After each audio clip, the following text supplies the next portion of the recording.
Hey guys, it's Nathan from the Kentucky Cycling YouTube channel. Welcome to the next episode in the Kentucky Cycling Connection series. Today I'm actually here with Luke Box, who is the director of the shop of Broke Spoke, which is a community bike shop located here in Lexington, Kentucky, right next door, or actually more or less in the same facility as West 6 Brewing, which may be recognizable to a lot of people. Or if you've ever ridden the Legacy Trail and you've ridden the whole thing and you've come down by West 6, you've literally come right past their front door. We're going to do something a little different today. We're actually going to do an interview / tour of this non-profit bike shop. So Luke, first of all, welcome to the channel. Yeah, thanks, man. Pleasure. Big fan. Well, hey, very familiar. I'm so used to doing things virtually anymore that it's really nice to actually be able to come out and experience this firsthand. So I'm very excited to be here. Yeah, pleasure as well. Let me ask you, somebody walks in the door here and they don't know what they're walking into. They just see, bike shop, or they see, they're just thinking bike shop. Yeah. And they walk in. What do you say to them? Yeah, so it is. There's a lot to look at in here. It can be overwhelming if you don't know what you're getting into. So people come in, basically I'll have to kind of redirect the question towards them and ask them, what can we do for you? Like, what do you need from us, basically? Because we do a lot of things for a lot of different people. I'll sort of let them guide their needs depending on what it is that they're looking for. Okay. And so what are sort of the categories that people might need? Most of the people that come in during our open shop hours need bicycle repairs. About half of them are kind of familiar with, how we work, and some of them Google, bike shop, and Broke Spoke pops up and they show up at our door. So they come in, at which point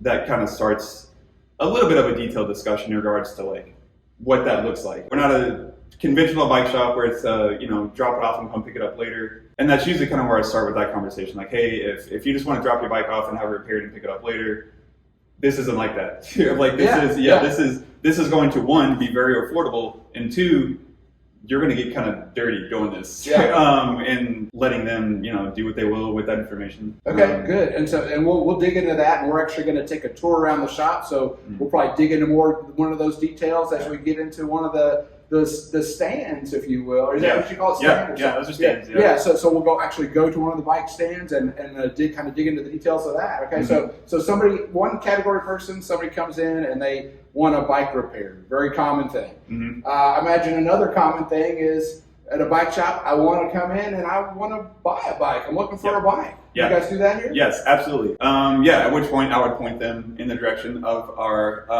bicycles for sale. And I'll just tell them any bike over there with the green flag on it is for sale. They got prices on the tags hanging on the bike. If you have any questions, if you're unfamiliar with how to size a bicycle or what kind of bicycle you need for your riding purposes, let us know and we can give you some pointers. Cool. So we'll check some of the bikes that they got out as well and learn a little more about that process as we actually take our tour. Yeah. And then you guys are also a nonprofit. You're a paid employee, but yes. I think you're the only paid employee. Is that right? Pretty sure. Yeah.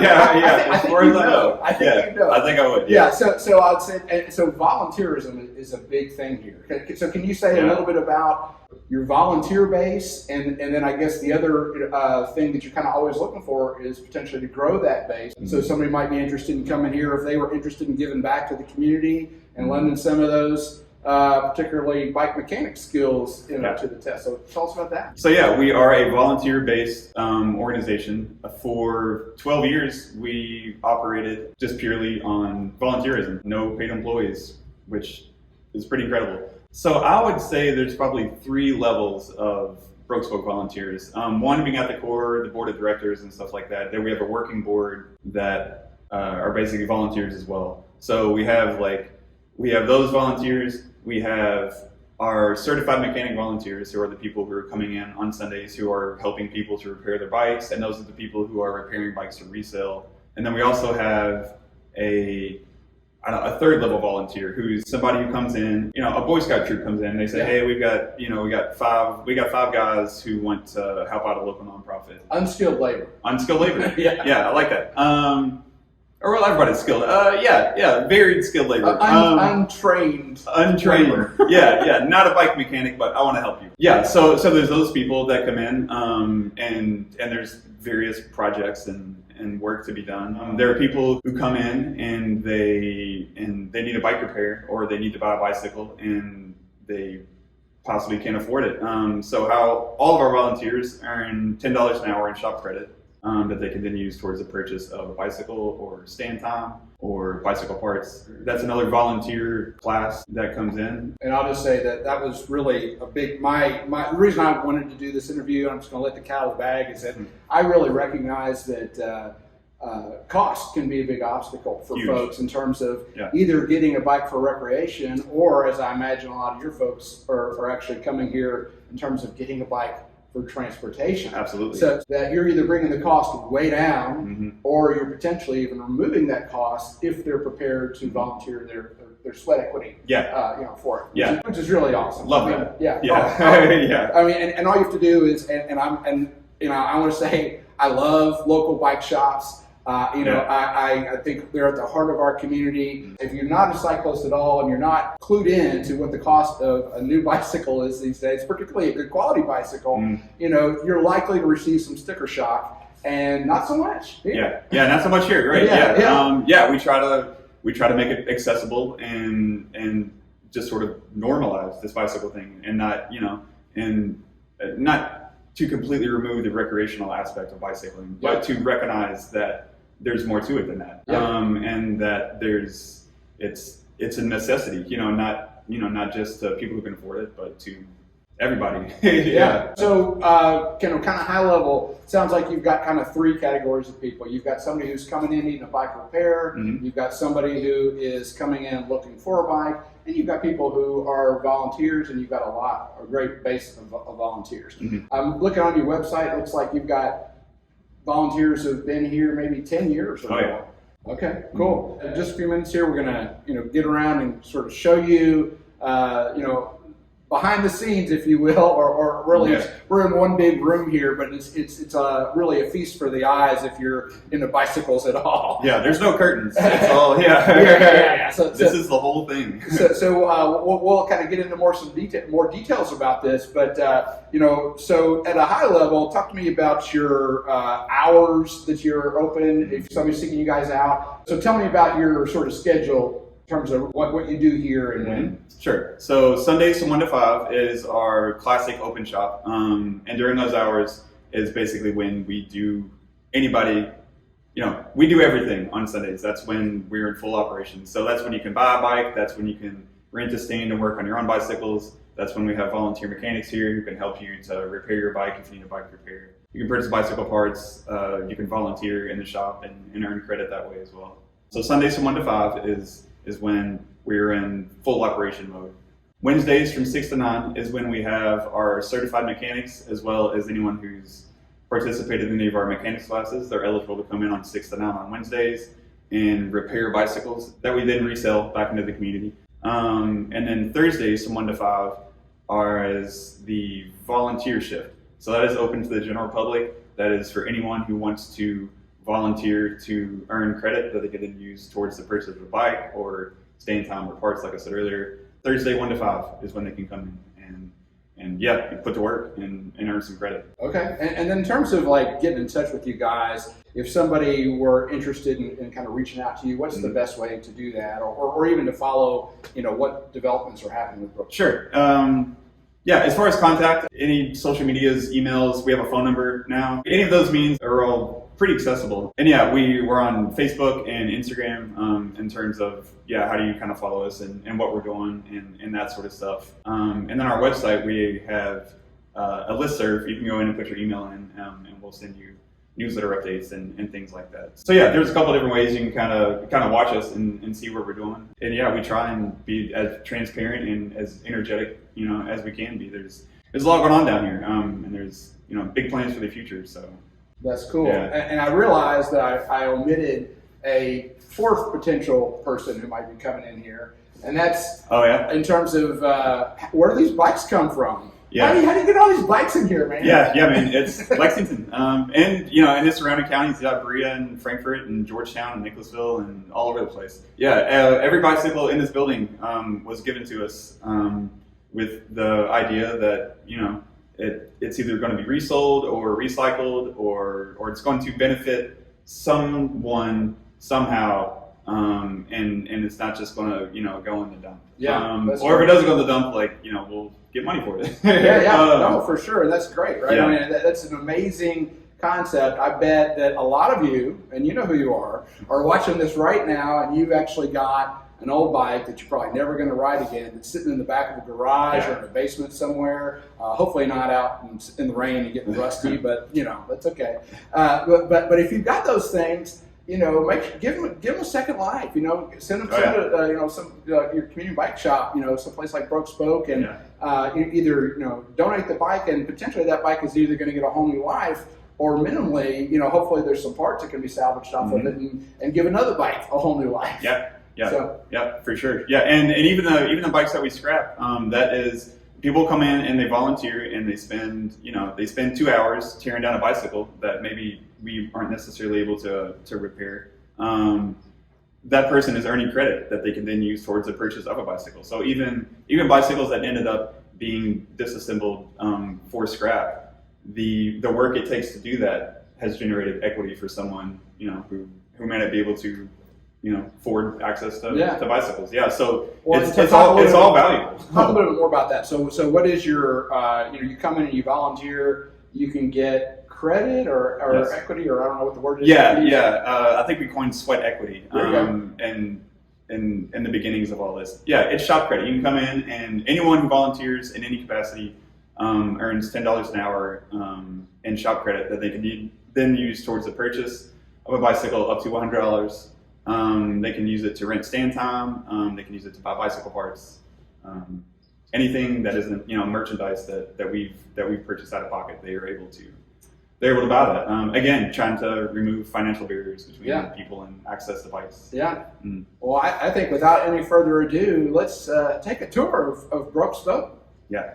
All right, we are at one of Luke's favorite stands here. Is this got a number to it? This is good question. This is stand number 8. Yeah, there it is. Matches, up in the. And it's clean, and we got good lighting. Cool. We got a rock hopper. Yeah, cool, good stuff. So somebody comes in and they say, "Hey, Luke, I want you. You know, I need this bike repaired." Yeah. What happens? So we sign them in on our software system. We have a whole software system that we use to track what's called stand time. Stand time is $8 an hour, and so they create their user thing. They sign in, and I'll tell them you got to clock in. You know, it's like work. So clock in, start tracking your stand time.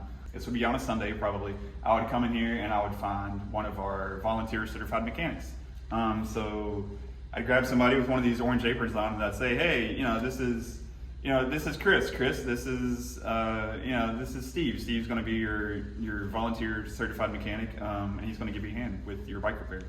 At which point, we come over and we hang it up and we kind of start the process. It's a lot of hands-on.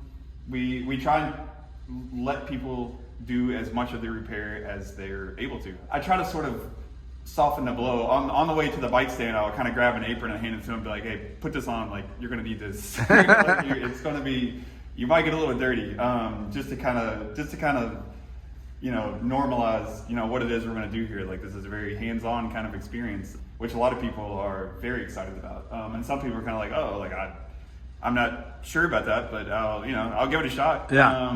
But there's an empowerment piece to that, right? So they're getting potentially something repaired for really inexpensively, and then B, they're actually getting trained, you know, in the art of maintaining their own bicycle, which is really cool. Mm-hmm. And I guess if that's too much for them, you've got another shop within a mile of here. You can good old broom wagon. Yeah, you can send them over to broom wagon, and you know, they stumbled into the wrong place. No, this is I'm in over my head. You know. Yeah, some people come in here like after church or something. They'll come in with like khakis on and stuff, and I'll usually kind of prod them a little bit, like, hey, like, I don't know what you're expecting coming in here, but but like, you might get a little dirty, and if that doesn't sound like something you want to do right now, you know.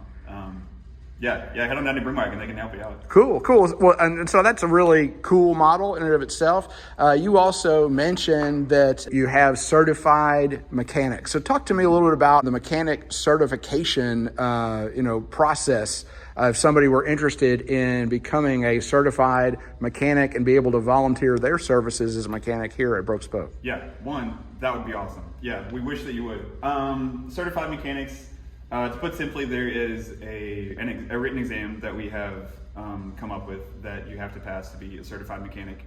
That way it ensures a high level of quality in terms of the people that we allow to work on other people's bicycles as well as repair the bicycles that we are reselling. We take this stuff pretty seriously and we want to provide, safe and reliable services to the people who need our help. So we vet the people who are providing these services. In order to become a certified mechanic, you either you're already trained and you already love bikes and you can just pass the exam, walk in the door. If you're not, then we have an ongoing series of mechanics classes that are an entry-level process into becoming a certified mechanic. Classes are anywhere from 8 to 16 hours. For a lot of people, that's not quite enough hours to completely to know everything to pass the exam, basically. It could be an additional, 20, 30, 40 hours, just depending on your learning styles and what you already know and things like that. That's kind of the process. We don't have a complete curriculum or a complete pathway, I guess, if you want to put it that way, yet. That is to be said. Right now, we just have the classes that we offer, and then after that, it's kind of up to you to show up, whenever you can, and we'll have other mechanics teach other mechanics, keep the wheels turning. All right, and then since we're here at one of the stands, so how many stands are here in the shop total? We have 8 fully stocked bicycle stands. Yeah, as you see here. And then there's kind of the tool set is pretty much the same at each of the stands, I assume. Yes, yeah. So you want to kind of at a high level, you don't have to talk about every single tool, but you want to talk about like groups of tools. What are we seeing here? Yeah, so I would say 80% of the work that you're going to do on a bicycle can be done with all of the tools on this board. Half of these are going to be your normal, garage wrench sets and Allen wrenches and stuff like that. But then there are some more oddly shaped tools here that are very bike specific. There's some odd tools here. Take a picture if you're wanting to stock your garage with, a fully functioning bicycle shop set. I would recommend this. There's some odd looking stuff. There's some crank pullers that people don't recognize, and some weird looking wrenches and stuff like that. These are kind of weird headset wrenches. Some people look at them and they look kind of familiar, but this isn't just like a big regular like metric wrench or something like that. This is specifically designed for bicycle parts to be used on specific parts of the bicycle. Same goes for stuff like cone wrenches. People look at these and they will mistake these as one of these. These are not the same. Yeah. This is a bicycle tool used for a specific part on a bicycle. This is a standard wrench. So we've got quite a selection of benches here, as well as little bits and pieces and parts. And this one's pretty well organized, I would say. For what it's worth, this is like it's like an A- at Broke Spoke in terms of how's the bench looking, Luke? It's looking pretty good. It's got some bits and pieces here and there. But yeah, all of it. This is copy and pasted on the other 8 stands that are in here. I do plan on kind of reorganizing some of this and repainting it. It could look a little bit neater. But in terms of stock, the experience should be the same, at every bench. Oh, we have all of our fluids. We also have various lubricants and things like that. A fun one. I would be interested to know how many of your viewers would know why we have hairspray in the bike shop. I'm sure there's a lot, but I don't. Leave a comment. Yeah, I'm not gonna tell you. Oh, you're not letting the cat out of the bag. I don't know. Maybe later. Yeah, we'll come back to that and see if we want to see the video. All right. Well, if you know why you would have hairspray at a bike stand, leave it in the comments below. All right, so Luke had mentioned that there are some other parts that may be more occasional use type things. So what are some examples of some more specialized tools that you have here in the shop? Sure, yeah. So like I mentioned earlier off camera, this is our workhorse. This thing gets some pretty heavy usage. So this is full of all kinds of special bicycle tools. Here in the top drawer, we've got our bottom bracket tools and freewheel removers. You can't see in here, but there's hundreds of these, and they're all different shapes and sizes because there's lots of different shapes and different sizes for different bicycles from different parts of the world. So yeah, there's freewheel removers and things. We got this here. It's called a chain whip. You're probably not going to find that in your typical American garage. That is a bicycle specific tool for freewheels and cassettes. We got more crank pullers. Getting them on and off, I guess. Yeah, exactly. Yeah, getting those used off there. Yeah, it's hard to get a hand on a cassette to like really turn it to get it off there. We got your typical drill bits and wrenches, and looks like this is full of tire levers and Allen wrenches and stuff like that. Down in our frame tools, we get into this is where we get into the good stuff. Here we got one of our headset presses. I think I mentioned this earlier. This is a very bicycle specific tool. Pretty heavy duty piece there. A lot of these are our Park Tool brand tools. Good stuff. Yeah, we got headset presses. We got a big old socket. We've got dropout alignment gauges. We've got what is this thing called? Headset cup removal tools. We've got derailleur alignment gauges. Pretty specific stuff. I don't know what that is. If you gave me a minute, I could probably figure it out. We got this is a guide for cutting seat posts. So you really have quite a robust collection of tools. Yeah. So even if somebody is pretty savvy in terms of their own mechanic skills, they may benefit from coming down and paying for some stand time to be able to make some of these tools that would be very occasional use to the average person, right? Yeah, that's absolutely right. Yeah, this is a huge benefit. You don't have to go and buy all these special tools. That is.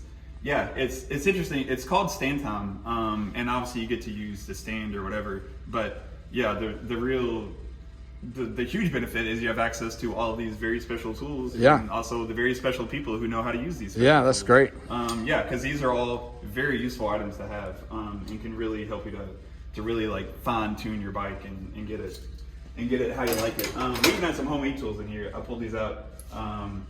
Yeah, just stuff like this. And these are, I'm not going to tell you what this is for, but yeah, this little interesting things like this that aren't, that's not Park Tool brand. You get that at Chevy Chase Hardware. Here's a rear derailleur jig that an engineering student, I believe, welded this up for us. This is not something you can buy on the internet.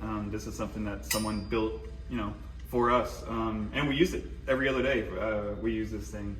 So yeah, there's a lot of very valuable stuff in this dude here. Very cool. And then you've got like a wheel truing stand, and I guess some other things maybe over here. Or is what's behind that kind of match what's over there, or is that more specialized stuff as well? Yeah, so you got your wheel truer here. This is for straightening your bicycle rims when they're crooked.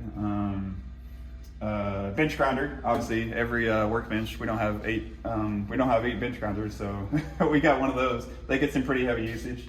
Bench vise, very essential a lot of the times. Some of these tools they look similar to what's out on the benches that we talked about earlier, but a little bit slightly different. We got some different wrenches up here for different. I believe these are for different size and style bottom brackets. We've got, I think this is for aligning brake calipers. We've got disc, brake disc straighteners, various adjustable wrenches. These are the things that maybe, these are some tools that you might need the other 20% of the time if you're on bicycle repairs. And I noticed you've got a bunch of parts behind you there too. I got parts everywhere. Yeah, this is our tubes. Yeah, our tubes. So you pulled these off of old bikes and checked to make sure that they don't have any leaks in them and they're good to go. Cool. My buddy Charles was in here volunteering yesterday, and he was checking. Yeah, he was checking our tubes for flats. Yeah, we'll pump up our tubes and check them, make sure that they don't have holes in them. Wrap them up, mark them, resell them. Get you to $4. Well, hey, it's pretty sweet. Yeah. All right, Luke, we are in front of quite a lot of bikes. I mean, you probably got, what, maybe 40 or 50 bikes here? Yeah. Yeah, something like that. Yeah. So somebody comes in and they want to take a look at these bikes. How do I know, what I'm looking at? Like what's able to be purchased? Mm-hmm. Yeah. So yeah, I'm usually, I talk fast a lot around here. There's usually a lot of people. There's a lot going on. So green flags, yellow tags, bikes for sale. So any of these bikes hanging here that have these green flags are marked for sale. Bikes with the green flags marked for sale have been repaired and assessed by our certified mechanics, so they are they're good to roll right out the door. You could grab this Specialized Crossroads here and take it to the front and pay for it and roll it out to the Legacy Trail and be on your way, just like a conventional bike shop. Yeah, and then we got our prices and our repair checklist. The yellow lists are more for our use in terms of tracking repairs and stuff like that, but that's also where the prices are listed for the bicycles themselves. Yeah, and we can help with if you come in here and you don't know what kind of bicycle you need or you don't know what size bicycle you need. Our mechanics are also pretty well versed in sizing bicycles and sort of helping you through the process of deciding what bike is best for you. Yeah, that's great. That's great. And I'll say that I've actually Luke took me down this aisle, let me peruse a little bit before we started rolling, and there's some really good deals in here, man. Yeah. Yeah. So you said you've got an expression or a phrase that you use about the quality of bikes that you're trying to offer here. Can't remember. Better access to better bikes. Better access to better bikes. Yeah. You're trying to be discerning about what bikes you're putting up for sale. So talk to me a little bit about that process. Right. Yeah. So I guess this kind of goes back to the bicycle donations, in that there is a very high quality product and bicycle that we're trying to resell and put back out into the streets here. A lot of the people in our shop, and also kind of the ethos of the shop, is to provide quality bicycles to people. And by quality, I mean bicycles that are safe and reliable, bicycles that I would feel good sending somebody out, to ride, down Richmond Road to the doctor's appointment or something like that. It needs to, the wheels need to be straight, the brakes need to work. It doesn't need to be cumbersome. If you're gonna load your bike up on the front of Lex train or something, you don't want some 70-pound mountain bike. You need something that is practical and maybe a little lightweight and just something that's reliable and safe. So yeah, we kind of have I don't know if you'd say we have a high standard for the types of bikes that we sell, but we certainly have a standard for sure. The people that we believe need and are using these bicycles, deserve respect. So the bicycle itself, deserves respect. Yeah. Mm-hmm. And so you've got this. I mean, you're definitely removing the barrier to entry, for a lot of folks. Mm-hmm. And I know that you've got a program where on your website where you can actually go on, and if you're a nonprofit, you can actually request a bicycle be donated to your nonprofit on behalf of someone else for Broke Spoke. Is that correct? Yes, it is. So if you go on our website, we have a donation request form is what it's called. And 501c3s can go on and fill out the form, and we donate 2 bicycles a month. It's on a first come, first served basis. So yeah, 2 bikes a month that we give away to nonprofits that they can then use to give to their clients or whoever. Okay. Well, and I'm going to put you on the spot a little bit. So you said, hey, there's different types of bikes here. Just to kind of get a little deeper here. So let's say that I'm somebody come in, I'm average size, build, and I'm looking for a bike commuter to get around the streets of Lexington. Yeah. What kind of bikes would you point me towards? Yeah. So usually I would ask people, are you a sidewalk rider or are you a street rider? And depending on your answer, typically, if they're not sure about riding on the roads, I would direct them towards a 26-inch. I guess you'd call it a mountain bike. A wheel with a 26-inch wheel basically is what you would kind of be looking for. Those just allow you to ride through a little rougher terrain, which sidewalks can be. So if that's the kind of rider you are, I'd point you, towards something like like a nice Trek mountain track or something. Yeah, that's a decent bike. Yeah, What's decent bike. What's the price tag on that one? Just for giggles. Here, yeah, man. Get you a Trek mountain track for $175. $175. Yeah. Mm-hmm. Been looked The wheels over, are straight. all ready to go. The wheels are straight. It's a pretty sweet deal. Yeah. All right. And what if I wanted to be a little more on the street? A little faster. Yeah, maybe a little more confident. Yeah. Anything. Maybe you don't need the big thick 26-inch tires, and you want to go fast. At that point you kind of get into the 700C 27-inch tires, and then you kind of decide how fast you want to go. Are you familiar with if you're familiar with the drop bar geometry and the kind of right, and what it feels like to ride something like that? You want to be more of a roadie, or you want to cruise? Right. Yeah. How fast do you want to go and how comfortable do you want to be, basically. Then we start looking at the wheel size to determine your terrain, and then after you determine your terrain, you start to determine your level of comfort that you want to be in when you're riding on this terrain. Yeah. So do you want a more upright position? something with some riser bars like this, with some 700C wheels. Yeah, on it. and these are name brand bikes, guys. Here's Trek and Specialized. Yeah. There's an old Bridgestone right there for you collectors out there. Yeah, good stuff in here. Yeah, good stuff for sure. So what if I, looking for. I want to hit some of these local trails out here, but I really don't have a lot of money. I want to just kind of try my hand at mountain biking. Yeah. Can you hook me up? Yeah, for sure. Yeah, every once in a while we'll have some pretty good mountain bikes. If somebody wants to head out to Veterans Park and try their hand at some recreational mountain riding. Obviously does something with at least a front suspension. Front suspension being the squishy forks. And it's just kind of, if we have something like that, then I'll kind of point them in the direction. Yeah, something like a Trek 4300 would be. Yeah. That's a pretty decent. That's a solid choice. That's a solid. Yeah, that's our entry level mountain bike for sure. Yeah. So like you said, we got a little bit of everything for a little bit of everybody. Yeah. And you've got some, more, if they want to go even more upright, here's some relax. I'm a Sunday rider on the Legacy Trail. Yeah. Look at this Electra Townie here. Yeah. That's a pretty sweet looking bike. I think you've got a couple of those. Yeah, I got a little grocery haul on the back. Yeah. You could commute. You could do all kinds of things on that. So quite a few. Oh, and then I guess last but not least, and let's not neglect our roadie friends, I want to start doing some of these rides with the Bluegrass Cycling Club, and do some of that. Can you hook me up? Yeah. Oh, yeah, for sure. Yeah, we got most of the bikes in here are probably road bikes, I guess you would say. A lot of them are from people who ride with BCC. Shout out BCC, thanks. Yeah, for sure.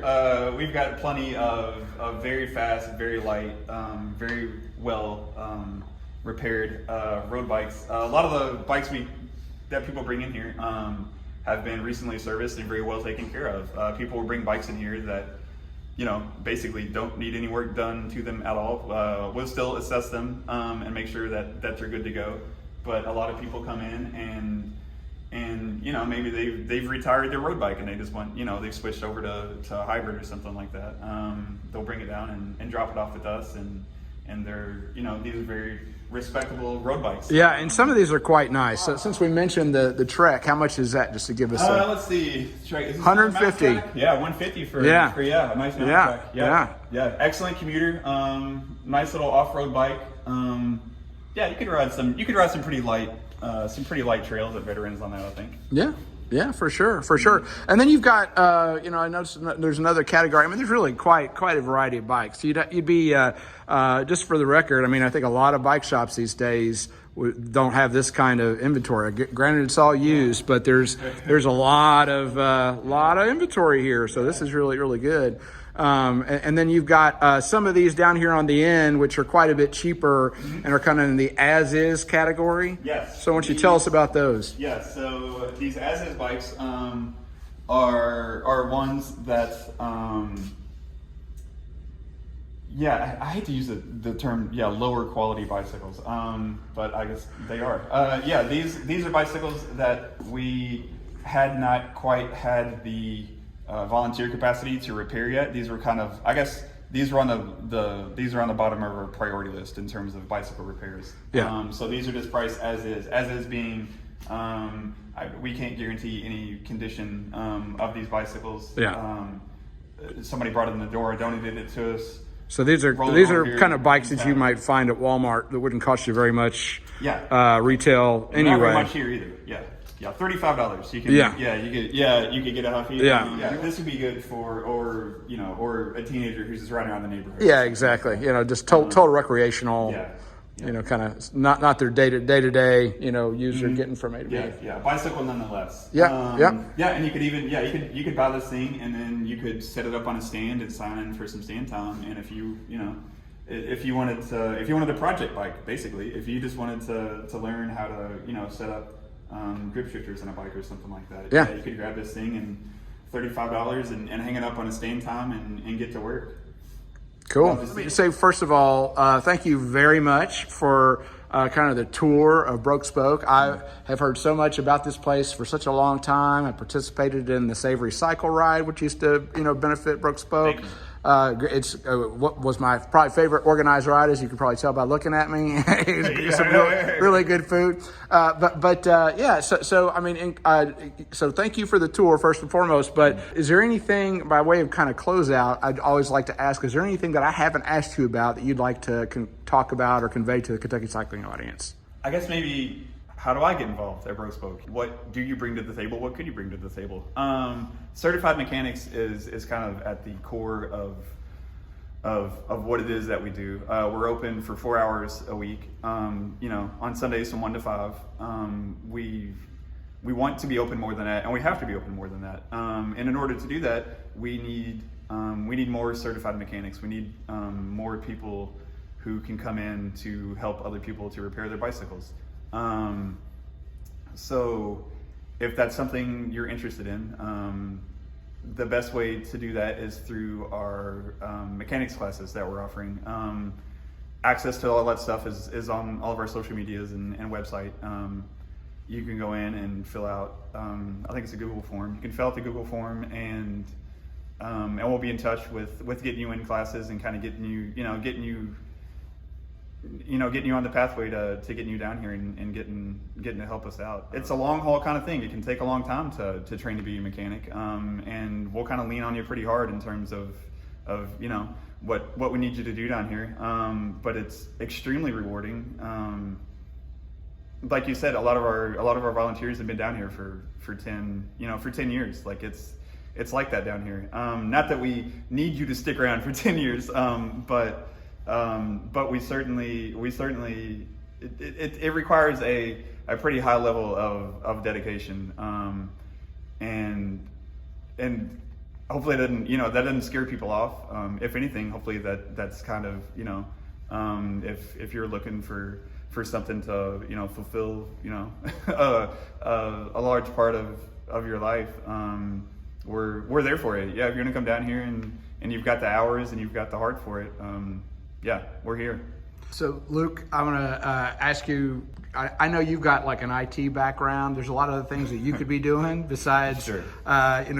Working in this job, which I'm going to go out on a limb and guess that this is not the highest paid option available to you based upon your skill set. Yeah. So why, if somebody asked you, why Broke Spoke? Why? I mean, just how would you answer that? Yeah, I don't know. It's hard to put words to it. It feels good. Before I made this my job, I was here for 10 years, kind of helping to do all of this stuff. It's rewarding. It feels good, and it feels good to make other people feel good. Is kind of what it is. I often will kind of compare my experience here to what some people might get from going to church. Or participating in some kind of community like that. It fills you with gratitude and happiness. I don't know how else to put it. It's just pure happiness and pure love. We've got, I don't know, 1 million hours of volunteerism kind of dumped in this place, and it just comes from a place where people just do it because it makes them feel good. Yeah, we're not making a lot of money down here. We're not making a lot of money down here, so people just do it because it just feels good. Very good. Is there like a particularly moving story or experience that you had in terms of like maybe connecting somebody with a bike or something like that stands out to you? Yeah, there's a lot of stories. There's a couple that's been volunteering here pretty regularly. They didn't necessarily come from a place where their bicycling was a normal kind of thing. That wasn't part of their background growing up. They came to Lexington and they started to rely on bicycle as a means of transportation. They kind of stumbled into the shop and came in, and they're both very mechanically inclined. They're really good at this sort of stuff. They were involved in car mechanic stuff, growing up. Their dads were car mechanics, and they kind of grew up, building race cars and stuff.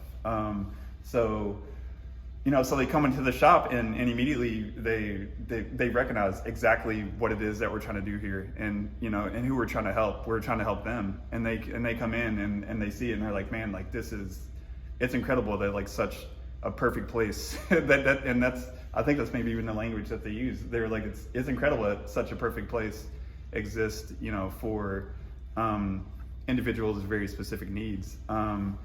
And yeah, they've been coming in regularly for the past 2 months. They've earned a couple bicycles for themselves. They come in and they're constantly, working on their bicycles and working on bicycles, here in the shop, as well as volunteering, doing menial chores and tasks and stuff. But yeah, that's always pretty special when you can see it, like when people connect, when people see what it is that we're doing here, and like they get it and they get it, and it's nice whenever they get it, and it's also the people that we're trying to serve. A lot of people come in here and they get it. They don't need these services, they're fortunate enough that they can, they have this stuff at their house or whatever. They can take their bike to a bike shop and have it repaired. But when you connect with people that want to help the organization as a whole, as well as use the organization to help themselves, that's perfect. Yeah, and I'm about to cry. Yeah, it's special.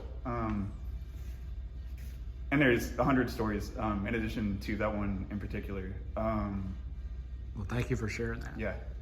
Well, thank you again for the tour, and obviously you put a lot of heart and soul into this, as do a great many other volunteers. So thanks so much for everything you do for our cycling community and helping to grow it. Yeah, I mean, you quite too. Literally. Thanks. Yeah. Yeah, good work. As always, we hope you found this content useful. If you did, please like the video and consider subscribing to the channel. Thanks.